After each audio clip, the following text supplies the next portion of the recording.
So, discrimination in the workplace then. In 2010, the government introduced the Equality Act 2010 to protect people at work, really, to protect them from discrimination. Discrimination is when businesses treat one worker differently to another for no acceptable reason. The list of unacceptable reasons is listed here on the diagram there: gender, race, religion, sexual orientation. You cannot treat people differently at work based on those criteria. So businesses must not, for example, pay different workers differently for doing the same job. So you can't pay men more than women for doing the same jobs. You're not allowed to favour certain types of people when recruiting workers.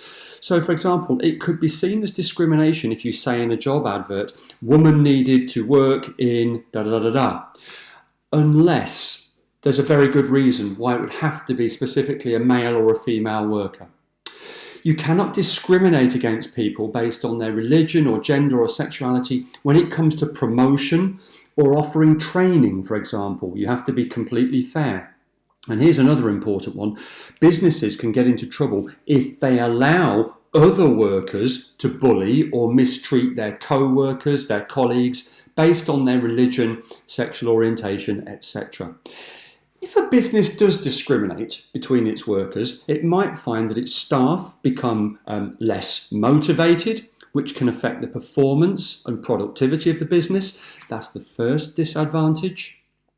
Workers might decide to leave, which increases staff turnover. Don't forget that turnover means when staff leave a business for whatever reason or leave a company. Recruitment is expensive, so the higher your staff turnover, the higher your recruitment and training costs. Your business might develop a poor reputation. If people know that you have discriminated or you discriminate between different groups of people, that could lead to a bad reputation for your business. It could give your business a poor reputation. Say it could damage their reputation. That could in turn affect or reduce your sales and ultimately make it harder for you to recruit people and find new staff. If you do discriminate in business, you can be fined. Okay, you could be fined and made to pay compensation to employees, and that really affects your costs. It can be very expensive. If one of your employees claims they have been discriminated against and goes to what's called an employment tribunal, so that's a hearing where you get to put forward your case, and if the company has been found to have discriminated, they could be fined, and you have to pay your employees compensation, so that's payment. A business that takes action to stop discrimination might find that it increases its costs. It might have to rewrite its recruitment and training policies. That all takes time.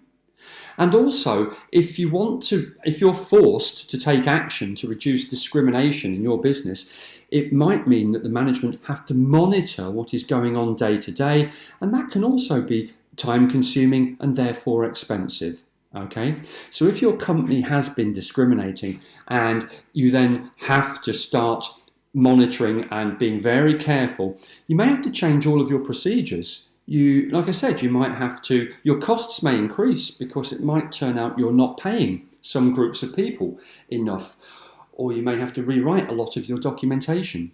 Okay, I hope this makes sense. So discrimination is about treating one worker differently for no acceptable reason. And the reasons are listed below. You can see them here.